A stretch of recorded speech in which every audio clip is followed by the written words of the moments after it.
Sir നമസ്കാരം. നമസ്കാരം. Sir, നമ്മുടെ ഈ കൊച്ചു കേരളത്തിൽ എന്താണ് സംഭവിക്കുന്നത്? നമ്മളുടെ കേരളത്തിന്റെ സ്വപ്ന പദ്ധതിയായിട്ടുള്ള വിഴിഞ്ഞം തുറമുഖം, നമുക്ക് പറയാൻ പറ്റിക്കഴിഞ്ഞാൽ വിഴിഞ്ഞം തുറമുഖത്തിനെ കുറിച്ച് കൂടുതൽ നമുക്ക് എല്ലാവർക്കും അറിയാവുന്ന ഒരു കാര്യമാണ്. അത് പുതിയ രാഷ്ട്രീയ വിവാദത്തിലേക്ക് പോയിക്കൊണ്ടിരിക്കുകയാണ്. സാർ, എന്താണ് സംഭവിക്കുന്നത്? അങ്ങയുടെ അഭിപ്രായത്തിൽ എന്താണിത്? വിഴിഞ്ഞം പദ്ധതി കേരളത്തിന്റെ മാത്രമല്ല ഇന്ത്യയുടെ തന്നെ ഏറ്റവും പ്രസ്റ്റീജിയസ് ആയിട്ടുള്ള ഒരു പദ്ധതിയാണ്. ഇന്ത്യയുടെ number 1 deep water container terminal plant ആണ്, പോർട്ടാണ്. അപ്പൊ ആ പോർട്ടിനെ സംബന്ധിച്ചിടത്തോളം ഏറ്റവും പ്രധാനപ്പെട്ട കാര്യം എന്ന് പറയുന്നത് അത് ഇന്റർനാഷണൽ പോർട്ടായിട്ട് മാറ്റുക എന്നുള്ളതാണ്. ആ ഇന്റർനാഷണൽ പോർട്ടായിട്ട് മാറ്റണമെങ്കിൽ അതിന് സ്റ്റേറ്റ് ഗവൺമെന്റും അതിന്റെ ഒരു സ്റ്റേക്ക് ഹോൾഡറായ അദാനിയും ഇന്റർനാഷണൽ കമ്പനികളുമായി ഒത്തുചേർന്ന് വ്യാപാരത്തിന് തയ്യാറാണ്. അപ്പോ ഈ കമ്പനിയുടെ രൂപീകരണത്തിൽ തന്നെ പറഞ്ഞിട്ടുണ്ട്, 1 വർഷത്തിനകം ഇതിന്റെ രൂപീകരണത്തിന് ശേഷം അല്ലെങ്കിൽ പോർട്ട് ഫംഗ്ഷനായി തുടങ്ങിയതിന് ശേഷം 1 വർഷത്തിനകം ഈ കമ്പനിയുടെ മാത്രമേ ഇതിന്റെ കമ്പനിയുടെ ഷെയറുകൾ ട്രാൻസ്ഫർ ചെയ്യാവൂ. അപ്പൊ ആ നിയമം അദാനിക്ക് അറിയാവുന്നതാണ്, സ്റ്റേറ്റ് ഗവൺമെന്റിന് അറിയാവുന്നതാണ്. ഏതാണ്ട് കൃത്യം 1 വർഷമായപ്പോൾ 2024 ഡിസംബറിലാണ് ഇത് കമ്മീഷൻ ചെയ്ത് തുടങ്ങിയത്. കൃത്യം 1 വർഷമായി 25 ഡിസംബർ ആയപ്പോൾ തന്നെ അദാനി ഈ പോർട്ട് ഇന്റർനാഷണൽ ഏജൻസികളുമായി ലിങ്ക് ചെയ്യുന്നതിനുള്ള ശ്രമം ആരംഭിച്ചു. അതിൽ ഒന്നാമത്തേതാണ് MSC കമ്പനിയുമായിട്ടുള്ള ഒരു കരാറിൽ ഈ കഴിഞ്ഞ ജൂൺ 29-ാം തീയതി അവർ ഒരു ബേസിക് കരാർ ഉണ്ടാക്കി അതിൽ സൈൻ ചെയ്തു. അപ്പോ അതിനെ തുടർന്ന് കേരളത്തിൽ വലിയ വിവാദമായി. കേരളത്തിൽ ആദ്യം അദാനി വരുന്നതായിരുന്നു ഏറ്റവും വലിയ പ്രശ്നം, കോൺഗ്രസിന് വലിയ പ്രശ്നമായിരുന്നു. അത് ഉമ്മൻചാണ്ടി ഒരു വിധത്തിൽ തരണം ചെയ്ത് അത് മാറ്റിയെടുത്തു. അത് കഴിഞ്ഞപ്പോൾ മാർക്സിസ്റ്റ് പാർട്ടിക്കായിരുന്നു വലിയ പ്രശ്നം, LDF-ന് പ്രത്യേകിച്ച് മാർക്സിസ്റ്റ് പാർട്ടിക്ക് വലിയ പ്രശ്നമായിരുന്നു. ഇന്ത്യയിലെ ഒരു കുത്തകയെ, മോദിയുടെ പിണിയാളിനെ എന്നൊക്കെ പറഞ്ഞ് ഒരുപാട് മുറവിളികൾ ഇവിടെ നടന്നു. അതിനുശേഷം എന്തായാലും ഒരു ചെറിയ ഷൂട്ട് കേസുമായിട്ട് അദാനിയുടെ കൊച്ചുമകൻ AKG സെന്ററിൽ ചെല്ലുകയും ഞാനത് വിചാരിക്കുന്നത് ആ പ്രോജക്റ്റ് ആയിരിക്കും ആ ഷൂട്ട് കേസിലുള്ളതെന്നാണ്. അത് തുറന്ന് കാണിച്ച് അവരെ എല്ലാം എക്സ്പ്ലെയിൻ ചെയ്ത് കഴിഞ്ഞ് തിരിച്ചു പോന്നപ്പം തീർച്ചയായിട്ടും അവർക്ക് തൃപ്തിയായി. അതോടുകൂടി കോൺഗ്രസിനേക്കാൾ അദാനിയോട് താല്പര്യം മാർക്സിസ്റ്റ് പാർട്ടിക്കും അതിന്റെ നേതാക്കൾക്കുമായി മാറി. അങ്ങനെ സുഗമമായിട്ട് ഈ പ്രോജക്റ്റ് കഴിഞ്ഞ 1 വർഷത്തിൽ ഏറെയായിട്ട് നടന്നു വരികയായിരുന്നു. 5 വർഷമായിട്ട് ഇതിന്റെ വർക്കും കാര്യങ്ങളും ഭംഗിയായിട്ട് നടന്നു വരികയായിരുന്നു. എന്തായാലും ഇപ്പോൾ വന്നിരിക്കുന്ന വിവാദം എന്ന് പറയുന്നത് 25% കൂടുതൽ ഷെയറുകൾ ആർക്കെങ്കിലും ട്രാൻസ്ഫർ ചെയ്യുന്നുണ്ടെങ്കിൽ അദാനി അത് തീർച്ചയായിട്ടും സ്റ്റേറ്റ് ഗവൺമെന്റിനെ അറിയിക്കേണ്ടതാണ്. അപ്പോ സ്റ്റേറ്റ് ഗവൺമെന്റിനെ അദ്ദേഹം അറിയിച്ചു, പക്ഷെ അത് പ്രയർ പെർമിഷൻ എന്നുള്ള ഒരു വാചകമാണ് ഉപയോഗിച്ചത്. അത് കിട്ടിയില്ല എന്നുള്ളതാണ് ഇപ്പോഴത്തെ ഒരു വിഷയം. പക്ഷേ ഇതെല്ലാം നേരത്തെ കൂട്ടി ചെയ്തിരുന്നു എന്ന് മനസ്സിലാക്കുന്ന രീതിയിലാണ് പല പ്രവർത്തികളും പോകുന്നത്. VD സതീശൻ ഇപ്പോൾ പറഞ്ഞിട്ടുണ്ട്, അദ്ദേഹത്തിന് ഇപ്പോൾ മാത്രമാണ് ഈ വിവരങ്ങൾ അറിയാൻ കഴിഞ്ഞതെന്ന് അസംബ്ലിയിൽ അദ്ദേഹം പറഞ്ഞിരിക്കുന്നു. ഇത് ഇങ്ങനെ മുന്നോട്ട് പോകാൻ ശക്തമായി. ആയിക്കോട്ടെ സാർ, ഇപ്പൊ ഈ പറഞ്ഞ പോലെ ഇത് CPM ആയിട്ടാണ് ഏറ്റവും കൂടുതൽ അടുത്ത ബന്ധം എന്നുണ്ടെങ്കിൽ VD സതീശനുമായിട്ടുള്ള ബന്ധം എന്താണ്? നമ്മുടെ മുഖ്യമന്ത്രിയായിട്ടുള്ള ബന്ധം എന്താണ്? ഇത് എങ്ങോട്ടാണ് പോകുന്നത്? നമ്മുടെ മുഖ്യമന്ത്രി നമുക്ക് എല്ലാവർക്കും അറിയാം, ഇലക്ഷന് മുമ്പ് ചാർട്ട് ചെയ്ത ഫ്ലൈറ്റിൽ അദ്ദേഹം മംഗലാപുരത്ത് പോയി ഇറങ്ങുകയും അദാനി ഗ്രൂപ്പുമായിട്ട് ചർച്ചകൾ നടത്തുകയും ചെയ്തു, മുഖ്യമന്ത്രി പദവി വരുന്നതിന് മുമ്പ്. അപ്പോൾ ഈ നമ്മുടെ മുഖ്യമന്ത്രിക്ക് എന്താണ് അദാനിയായിട്ടുള്ള പങ്ക്? മുഖ്യമന്ത്രിക്ക് അദാനിയായിട്ടുള്ള ബന്ധം ഉമ്മൻചാണ്ടിയേക്കാൾ പിണറായി വിജയനേക്കാൾ ദൃഢമാണെന്നുള്ളതാണ് താങ്കൾ പറഞ്ഞ പോലെ ബാംഗ്ലൂർ പോയി സന്ദർശനത്തിൽ പറഞ്ഞിട്ടുള്ളത്. അദ്ദേഹം പറഞ്ഞത് ആര്യാടൻ മുഹമ്മദിന്റെ ഒരു ബന്ധുവിനെ കാണാനാണ് അദ്ദേഹം പോയതെന്നാണ്. പക്ഷേ പകൽ പോലെ വ്യക്തമാണ് അത് ഇങ്ങനെ ഒരു ചാർട്ടർ ഫ്ലൈറ്റ് എടുത്ത് അത്ര ധൃതി പിടിച്ച് അരിയാടിന്റെ ബന്ധുവിനെ കാണാൻ പോകേണ്ട ആവശ്യമുണ്ടോ എന്ന് ചോദിച്ചാൽ ഇല്ല എന്നേ പറയാൻ കഴിയുള്ളൂ. പക്ഷെ എന്തായാലും അദാനിയുടെ പക്കൽ നിന്നും ഇത്ര ഒരു ബുദ്ധിമോശം വരില്ല. എന്തായാലും സ്റ്റേറ്റ് ഗവൺമെന്റിനെ പിണക്കിക്കൊണ്ട് MSC പോലുള്ള ഒരു ഇന്റർനാഷണൽ സ്ഥാപനവുമായിട്ട് ഒരു കരാർ ഒപ്പുവെക്കാൻ എന്തായാലും ഷെയർ ട്രാൻസ്ഫർ ചെയ്തിട്ടില്ല എന്നുള്ളത് വ്യക്തമാണ്. ഷെയർ ട്രാൻസ്ഫറിങ് നടന്നിട്ടില്ല. അപ്പോ കരാർ ലംഘിച്ചോ എന്ന് ചോദിച്ചാൽ കരാർ ലംഘിച്ചില്ല എന്ന് പറയാം.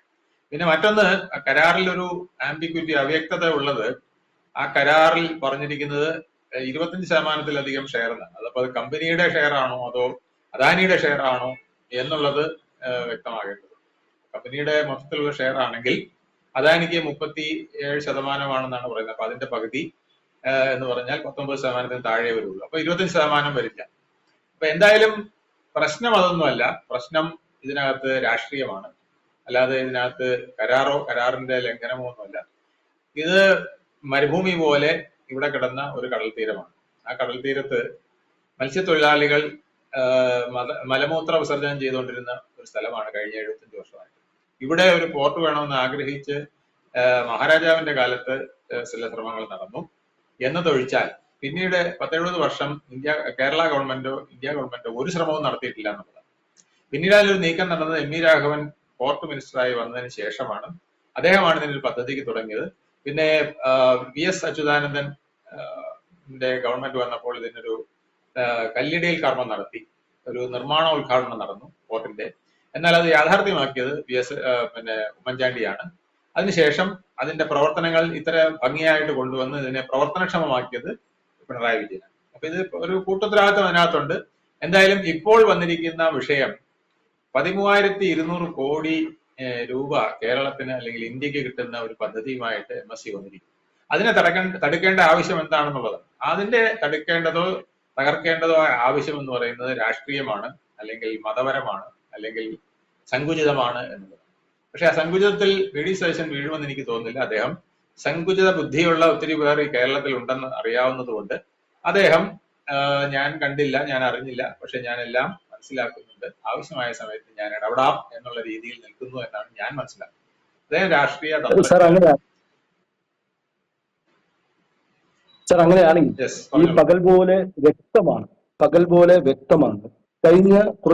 കഴിഞ്ഞ ദിവസം വരെ, അതായത് ഇന്നലെ വരെ ഇവിടെ കേരള രാഷ്ട്രീയം പറഞ്ഞുകൊണ്ടിരുന്നത് BJP LDF ഡീൽ എന്നാണ്, അല്ലെങ്കിൽ CPM ഡീൽ എന്നാണ്. പക്ഷെ ഇപ്പോൾ ജനങ്ങളുടെ മനസ്സിൽ അത് മാറി. BJP UDF ഡീലിലേക്ക് പോകുന്നു. ഈവൻ ഇലക്ഷന് മുമ്പ് കേരള കോൺഗ്രസ്സുകാർ വരെ BJP CPM ഡീൽ അല്ലെങ്കിൽ BJP LDF ഡീൽ എന്ന് പറഞ്ഞുകൊണ്ടിരുന്നവിടേക്ക് ഇന്ന് പകൽ പോലെ വ്യക്തമല്ലേ ഇത് ഡീല് CPM അല്ല, വേറെ ടീമാണെന്നുള്ളൊരു വ്യക്തമായ ഒരു തീരുമാനമല്ലേ ഇതിലൂടെ നമുക്ക് മനസ്സിലാക്കാൻ പറ്റുന്നത്? ഇത് യഥാർത്ഥ കാരണം കണ്ണടച്ചിരുട്ടാക്കാൻ ശ്രമിക്കുന്നത് കൊണ്ടാണ്. സംഘികളെല്ലാം അറബിക്കടലിൽ പോയി താഴട്ടെ എന്ന് നമ്മുടെ കേരളത്തിൽ ഒരു ചൊല്ലുണ്ട്. ഒരു സംഘിയും ഇവിടെ പാടില്ല. സംഘികളെല്ലാം ഒന്നുകിൽ അറബിക്കടലിൽ താഴണം.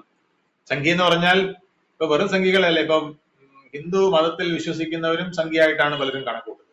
പൊട്ടുതൊരുന്നവരും നെറ്റിയിൽ കുറിയണിയുന്നവരും സംഖ്യയായിട്ടാണ് കാണുന്നത്.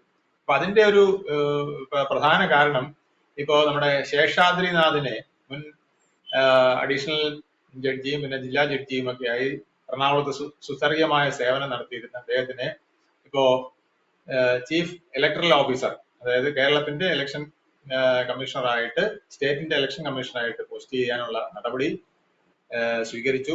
അത് വി ഡി സതീശൻ മുൻകൈയെടുത്തു.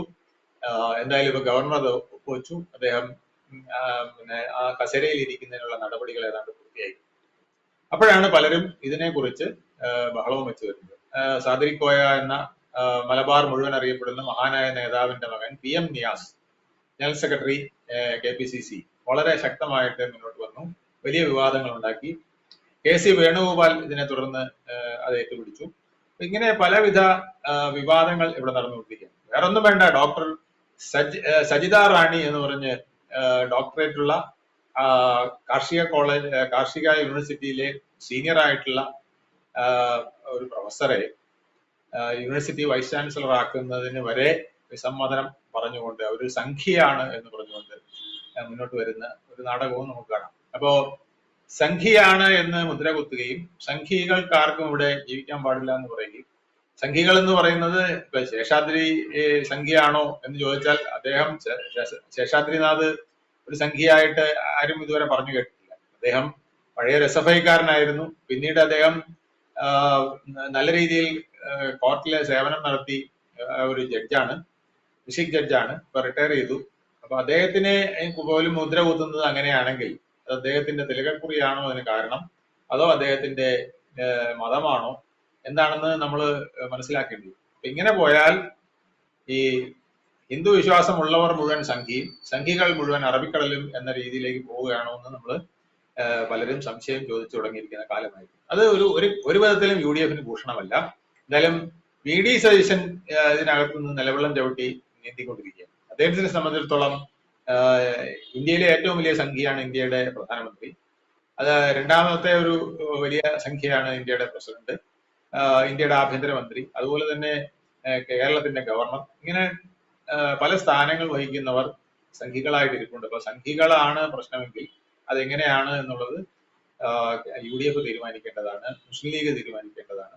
മുസ്ലിം ലീഗിനെ സംബന്ധിച്ചിടത്തോളം PM ശ്രീ ഉൾപ്പെടെയുള്ള കാര്യങ്ങളിൽ അവരിപ്പോ വിട്ടുവീഴ്ച ചെയ്തിട്ടുണ്ട്. അപ്പൊ കാശ് കിട്ടുന്ന കാര്യത്തിൽ വിട്ടുവീഴ്ചയും കാശ് കിട്ടാത്ത കാര്യത്തിൽ കടുംപിടുത്തവും സംഖ്യയും അറബിക്കടലും ഒക്കെ ചൂണ്ടിക്കാണിക്കുകയാണെങ്കിൽ അത് UDF ഭൂഷണമല്ല, മുസ്ലിം ലീഗിന് ഭൂഷണമല്ല, അവരുടെ സുഗമമായ രാഷ്ട്രീയ പ്രവർത്തനത്തിന് ഭൂഷണമല്ല. 102 സീറ്റ് അവർക്ക് കിട്ടിയിട്ടുണ്ടെങ്കിൽ അത് തീർച്ചയായിട്ടും സംഖ്യകൾ ഉൾപ്പെടെ ഇവർ പറയുന്ന കൊട്ടേഷനിൽ പെടുന്നതാണെങ്കിൽ ആ സംഖ്യകൾ ഉൾപ്പെടെ അതിനകത്ത് വോട്ട് ചെയ്തിട്ടുണ്ടെന്നുള്ളത് അവർക്ക് പറഞ്ഞു. സാർ അങ്ങനെയാണെങ്കിൽ ഈ കഴിഞ്ഞ ബഡ്ജറ്റിൽ, അതായത് UDF ആദ്യ ബഡ്ജറ്റിൽ മുഖ്യമന്ത്രി അവതരിപ്പിച്ചത് സമുദ്രവിഷനാണ്. ആദ്യത്തെ വിഷയമായിട്ട് ഏറ്റവും വലിയ വിഷയമായിട്ട് എടുത്തത് സമുദ്രവിഷനാണ്. ഇന്ന് കേരളത്തിൽ സാധാരണ രീതിയിൽ കേരളത്തിൽ ഏതൊരു മുഖ്യമന്ത്രി വന്നാലും ആദ്യം ചോദിക്കുന്നത് ആഭ്യന്തരമായിരിക്കും. അത് കഴിഞ്ഞിട്ട് ഒരാളും ഫിനാൻസ് എടുക്കാറില്ല, അല്ലെങ്കിൽ ധനകാര്യം എടുക്കാറില്ല. ഇവിടെ നമ്മുടെ VD സതീശൻ അല്ലെങ്കിൽ നമ്മുടെ മുഖ്യമന്ത്രി എടുത്തിരിക്കുന്നത് ധനം വകുപ്പും തുറമുഖ വകുപ്പും ഒപ്പം തന്നെ ലോ വകുപ്പുമാണ്. അതായത് ലോ വകുപ്പ്, ഈ 3 വകുപ്പാണ് എടുത്തിരിക്കുന്നത്. ഇപ്പൊ ഈ വിഴിഞ്ഞം പദ്ധതിയുടെ ഈ 13,200 കോടി വരികയാണെങ്കിൽ പോലും അത് ആദ്യം പരിശോധിക്കേണ്ടത് ധനകാര്യ വകുപ്പാണ്. അങ്ങനെ ധനകാര്യ വകുപ്പ് പരിശോധിച്ചു കഴിഞ്ഞാൽ പിന്നെ പരിശോധിക്കേണ്ടത് തുറമുഖ വകുപ്പാണ്. ഈ തുറമുഖ വകുപ്പ് കഴിഞ്ഞാൽ പിന്നെ പരിശോധിക്കുന്നത് ലോ ആൻഡാണ്. അപ്പൊ സ്വാഭാവികമായിട്ട് ഈ 3 സിഗ്നേച്ചർ ചെയ്യേണ്ടത് അല്ലെങ്കിൽ സൈൻ ചെയ്യേണ്ടത് നമ്മളുടെ മുഖ്യമന്ത്രിയായിട്ടുള്ള VD സതീശൻ, അദ്ദേഹമാണ്. അപ്പൊ സ്വാഭാവികമായിട്ടും ഇതെല്ലാം മുൻകൂട്ടിയുള്ള മംഗലാപുരത്ത് നടന്ന അല്ലെങ്കിൽ മംഗലാപുരത്ത് അദാനിയുമായി നടന്നുകൊണ്ടുള്ള ഡീല്, ഈ തീരുമാനങ്ങൾ എടുത്തതിന് ശേഷമാണോ അദ്ദേഹം മുഖ്യമന്ത്രി പദവിയിൽ കയറിയിരിക്കുകയും ഒപ്പം തന്നെ ഈ 3 സ്ഥാനമാനങ്ങൾ എനിക്ക് മതി എന്ന് പറഞ്ഞ് ആഭ്യന്തരം ഒഴിഞ്ഞു കൊടുക്കുകയും, സാധാരണ രീതിയിൽ എല്ലാ മുഖ്യമന്ത്രിമാരും ആഭ്യന്തരം മാത്രം ചോദിച്ചുകൊണ്ടിരിക്കുന്ന ഈ സ്ഥലത്ത് ഇദ്ദേഹം ഈ 3 വകുപ്പ് മതി എന്ന് പറഞ്ഞുകൊണ്ടാണ് മാറി ഇദ്ദേഹം ഇത് എടുത്തിരിക്കുന്നത്. അപ്പൊ സ്വാഭാവികമായിട്ടും ഇതിൽ എന്തോ ഒരു ചുരുളഴിയുന്ന പോലെ സാറിന് ഫീൽ ചെയ്യുന്നുണ്ടോ, അല്ലെങ്കിൽ അതെന്താണ് സാർ അതിന്റെ ഒരു പ്രത്യേകത? ചുരുളഴിയാനൊന്നുമില്ല, ഇത് പകൽ പോലെ വ്യക്തമാണ്. VD സതീശനെ സംബന്ധിച്ചിടത്തോളം അദ്ദേഹത്തിന്റെ സമുദ്ര പാക്കേജ് അദ്ദേഹത്തിന് നടപ്പിലാക്കാതിരിക്കാൻ കഴിയില്ല. അതിന് അദ്ദേഹത്തിന് പോർട്ടുകളുടെ വികസനം നടത്തണം. നമ്മുടെ ഓരോ പോർട്ടുകളും അദാനിയെ പോലുള്ള ഏജന്റുമാർ വന്ന് ഏറ്റെടുത്താലേ അത്തരം വികസനങ്ങൾ നടക്കുകയുള്ളൂ. അതുവഴി ടൂറിസം ഉൾപ്പെടെയുള്ള കാര്യങ്ങൾ വികസിക്കണം.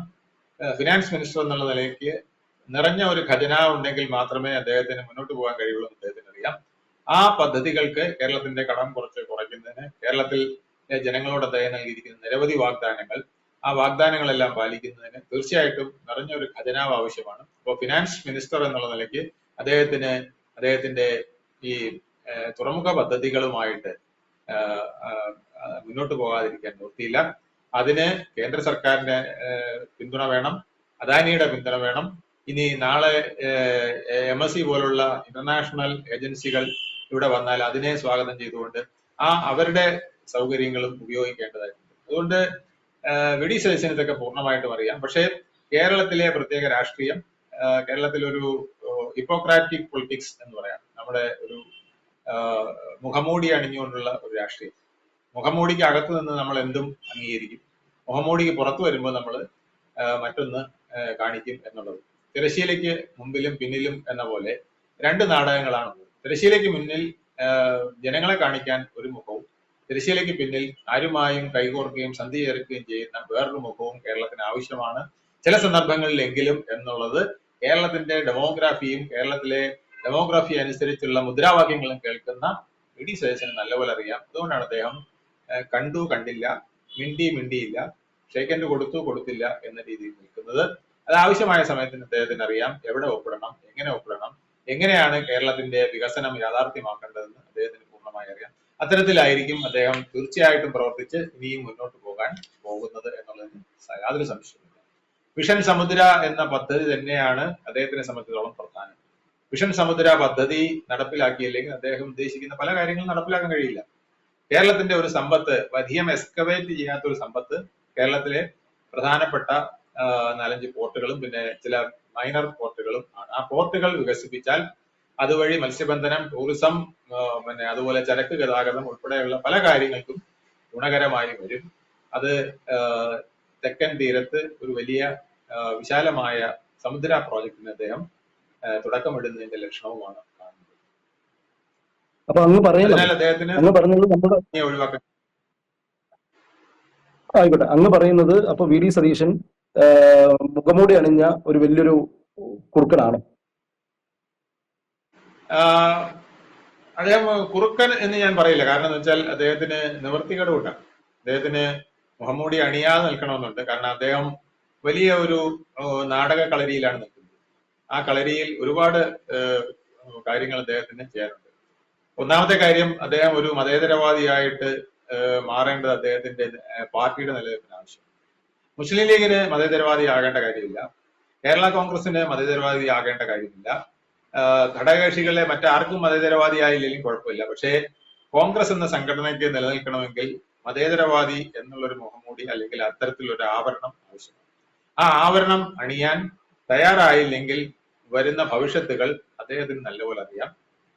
ഈ ഒരു തെരഞ്ഞെടുപ്പിൽ ഒരു കൊടുങ്കാറ്റത്ത് ഇങ്ങനെ എല്ലാം ഒത്തുവന്നു.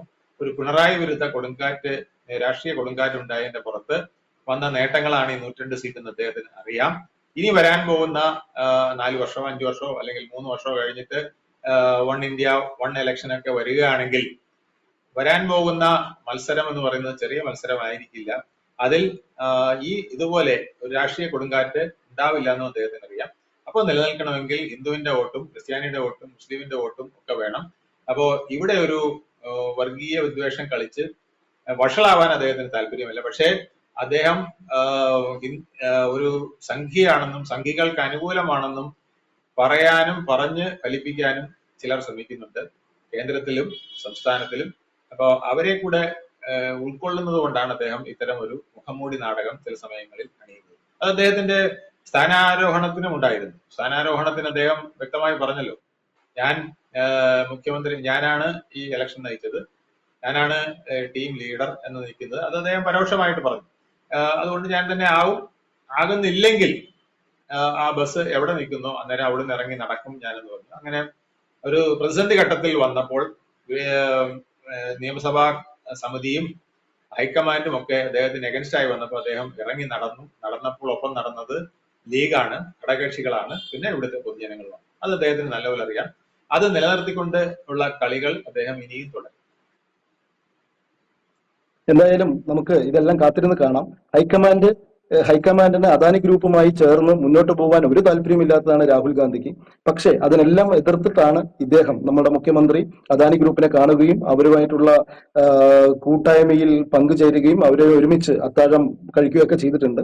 ഇനി എന്താണ് സംഭവിക്കാൻ പോകുന്നത് എന്നുള്ളതൊക്കെ നമ്മൾ കേരളത്തിൽ കാത്തിരുന്ന് കാണാം. എനിക്ക് ഒരു കാര്യം കൂടി ചോദിച്ചിട്ട് ഞാൻ അങ്ങോട്ട് ഇത് നിർത്തുകയാണ്.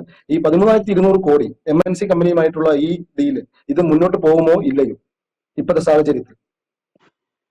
തീർച്ചയായിട്ടും വെറും 1,300 കോടിയാണെങ്കിലും അല്ലെങ്കിൽ 130 കോടിയാണെങ്കിൽ പോലും വിട്ടുകളയാൻ പറ്റുന്ന ഒരു അവസ്ഥയിലല്ല കേരളത്തിലെ ഖജനാവ്, കേരളത്തിലെ തൊഴിൽ, മറ്റ് വ്യവസായ പരിസ്ഥിതികൾ.